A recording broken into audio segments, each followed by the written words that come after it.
Another congressional budget deadline has come and gone, as most everyone expected it would. Those dedicated folks inside the Beltway need more time to ensure every taxpayer dollar is wisely spent, because horrors if a penny was to be wasted.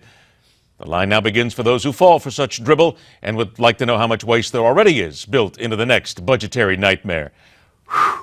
Some explanation necessary. For that, we turn to the Vice President for Policy and Communications at Citizens Against Government Waste, Leslie Paige. Leslie, pleasure to see you again, and just talk about all the wonderful things that our lawmakers are doing for us and not wasting a nickel in the upcoming budget. Please stop me before I hurt myself.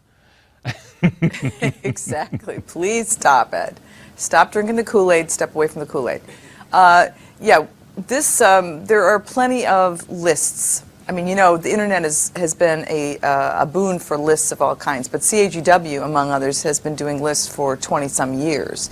And our most recent list that we put out every year is called Prime Cuts, which is a list, it's a compendium of recommendations, of program changes, reforms that could be made to current programs, eliminations, all kinds of things that if Congress were in the mood, if they were struck one day with the idea of actually getting rid of government waste, fraud, and abuse, they could actually turn to those lists and use some of the stuff on there. It's sort of a special little love note to former Speaker Nancy Pelosi, who told us all that the cupboard was bare when asked whether or not they could cut anything more from the federal budget. And she said, "The cupboard is bare." Well, I assure you the cupboard is not bare. So in Prime Cuts, you're talking about programs that the government could eliminate for some $648 billion with a B dollars in savings next year alone.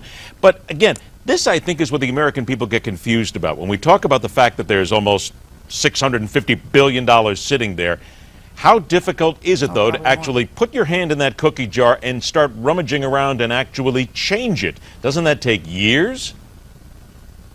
Absolutely, but you've got to start. I mean, this is the main thing, is you have to build the case for it. You have to document why it needs to be changed, why the program is failing, why it's unnecessary. I mean, I think the first question every taxpayer should ask their representative in Congress is, why are we even doing this? Whatever this may be. Is it agriculture subsidies, rural utility service grants? Why are we allowing Medicare to be preyed on for $46 billion a year in improper payments? You know, so there are some things that the government does that should be, the question should be asked whether we should be doing them at all. Okay. Then once you've answered that question, and if the answer is yes, then you have to ask yourself, is this program that we have in place today effective at reaching the outcome that we want it to achieve? And there's a whole lot of failure going around. Whole lot of failure. Every time you open up a new program, every time you spend more money, you create a constituency at the other end of that money, and those constituents are never going to want to give it up. And that's the conundrum we face year in and year out up here. All right, so I got 2 minutes left. Let's rip through a couple of things here quickly and talk about it. The Market Access Program, a corporate welfare program that spends $200 million annually, correct? Correct. It's a U.S. Department of Agriculture program. It's been around for a long, long time. I can't exactly tell you how many years, but a long time, at least 15 years. And the Obama administration itself has had the Market Access Program on its list of terminations and eliminations off and on over the last 6 years. It's $200 million. They give grants to commodity programs and corporations to promote their products overseas.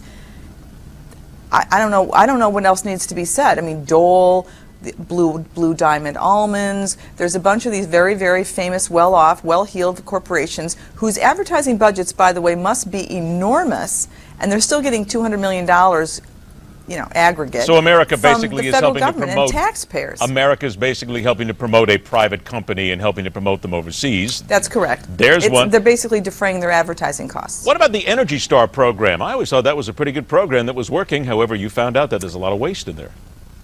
Well, the Government Accountability Office did a study a couple of years ago that said, look, at the Energy Star program, you'll see the labels on lots of different products, but the GAO very smartly submitted 4 or 6 products, they were bogus products, to Energy Star to see if they would get approval, and almost all of them did, and they were bogus. And so the entire requirements of the program, the benchmarks that different products have to meet, very vulnerable to weakness and very weak. So that's what they pointed out, and yet we continue to do this, to go on with the program. And I dare say that the budget has probably gone up over the last 4 or 5 years at one point or another. I would dare say.